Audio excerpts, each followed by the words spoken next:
फातह बैतुल मुक़द्दस साहबा रसूल खलीफा दोगुम अमीरुल मोमिनीन फातह कैसर और किसरा फारूक आज़म सैयदना उमर इब्न अल खत्ताब रज़ी अल्लाह ताला अन्हु जो 22 लाख मुनव्वा मील का इलाका फतह करने के बाद भी मस्जिद में झाड़ू दे रहे हैं, जिनके सिर्फ नाम से रोम और फारिस की सल्तनत खौफ खाती हो, जिनकी खिलाफत में पहली बार मुसलमानों ने बैतुल मुक़द्दस फतह किया, जिनकी हुकूमत में Iran, Iraq, Armenia, Syria, Yemen, Oman, Arab, फिलिस्तीन, मिस्र आता हो, और वो रातों में गलियों में गश्त लगा रहे हैं, अपने कंधे पर राशन का बोरा कर घूम रहे हैं कि अगर मेरी सल्तनत में कोई भूखा सो गया तो सवाल मुझसे होगा।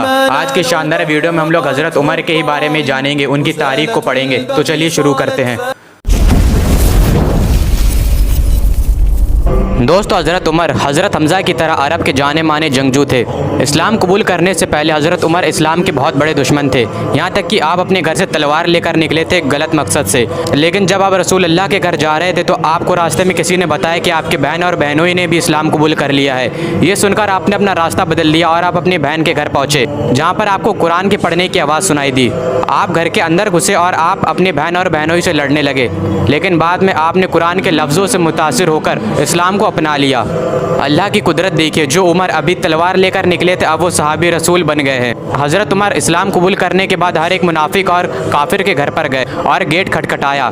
जैसे ही सुनना होता था कि उमर आया है वैसी रूह निकल जाती थी, सन्नाटा सा फैल जाता था। आप कहते थे कि मैंने इस्लाम कबूल कर लिया है, आओ और तुम भी मेरे साथ शामिल हो जाओ। यहाँ तक कि आपने ऐलान करवाया कि अगर किसी को अपनी बीवी को बेवा कराना हो, बच्चों को यतीम करवाना हो, वो उमर के मुकाबले में आए।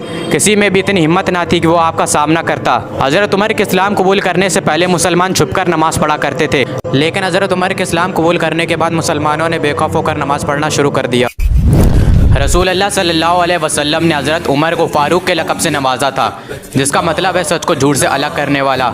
रसूल अल्लाह ने फरमाया कि अगर मेरे बाद कोई नबी होता तो वो उमर होता। जिस रास्ते से उमर गुजर जाए उस रास्ते से शैतान गुजर नहीं सकता। इस दुनिया की तारीख में क्या कोई ऐसा बादशाह, कोई ऐसा शहंशाह, कोई ऐसा हुक्मरान गुजरा है जो 22 लाख मुनव्वा मील का इलाका फ़तह करने के बाद मस्जिद में झाड़ू दे रहा हो?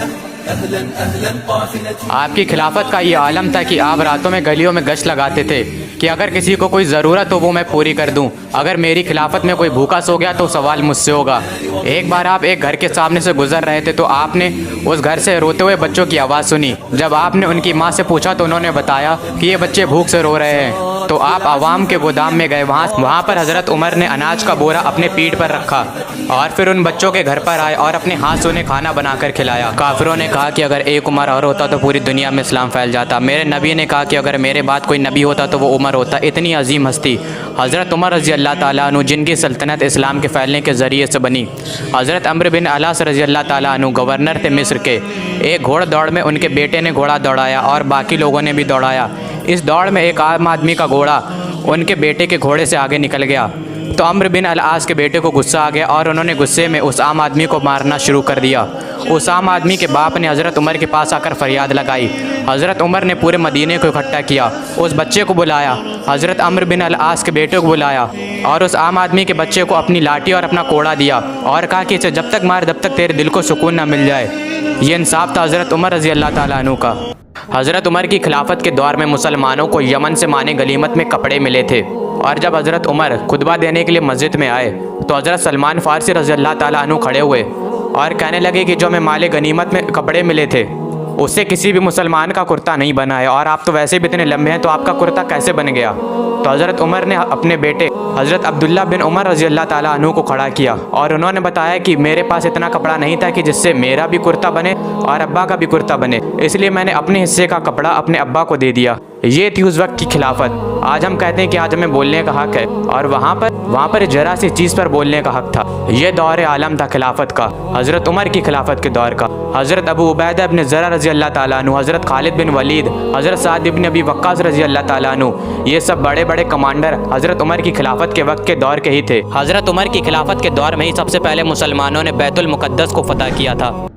जब पहली बार मुसलमानों ने बैतुल मुक़द्दस का मुहासरा किया तो पता चला कि शहर में हमला करने का कोई भी रास्ता नहीं है। इसके बाद यरूशलेम के कुछ बड़े उलमा ऊपर मीनार पर आए और कहने लगे कि ऐ मुसलमानों, अगर क़यामत तक भी तुम यहाँ खड़े रहोगे तब भी ये शहर फतह नहीं कर पाओगे, लेकिन हाँ, एक दरवेश बादशाह के यहाँ तो शहर फतह होना है।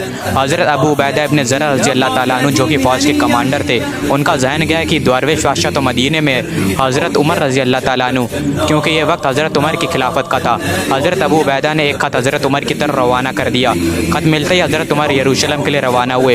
ये सफ़र एक तारीखी सफ़र रहा, 700 मील का सफ़र है। हज़रत उमर अपने एक ऊँट और अपने खादिम के साथ हैं। कभी हज़रत उमर ऊँट पर बैठता और खादिम आगे चलता, तो कभी खादिम ऊँट पर बैठता और हज़रत उमर आगे चलते। जब हज़रत उमर यरूशलेम पहुँचे तो खादिम ऊँट पर बैठा हुआ था और हज़रत उमर ऊँट के आगे चल रहे थे, और हज़रत उमर के कपड़े भी काफ़ी ज़्यादा फटे हुए थे। लोग समझ नहीं पा रहे थे कि खादिम कौन है और अमीरुल मोमिनीन कौन है। जब लोगों को पता चला कि इतनी बड़ी सल्तनत का बादशाह ऐसी ज़िंदगी जीता है, तो ये देखकर यरूशलेम की एक बड़ी आबादी ईमान ले आई और बिना खून का कतरा बहाए मुसलमानों ने यरूशलेम को फतह कर लिया। साल 70 ईस्वी से ही यहूदियों को यरूशलेम में आने की इजाज़त नहीं थी। यहूदी ना ही यरूशलेम में आ सकते थे और ना ही वहाँ पर आकर ज़ियारत कर सकते थे।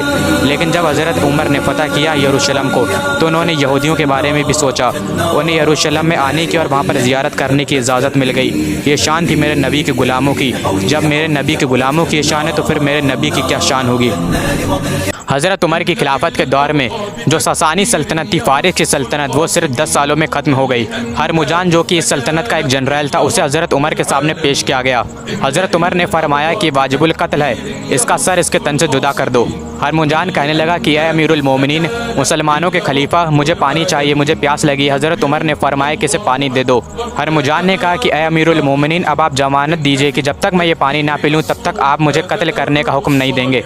हज़रत उमर ने फरमाया ठीक है, तुम पानी पियो, तुम्हें कोई भी नुकसान नहीं पहुंचाएगा। उसने वो पानी का बर्तन फेंक दिया और कहने लगा कि ऐ अमीरुल मोमिनीन, आपने मुझे ज़मानत दी थी कि जब तक मैं ये पानी ना पी लूँ तब तक आप मुझे कत्ल नहीं करेंगे। इस तरह से उसने अपनी जान बचा ली।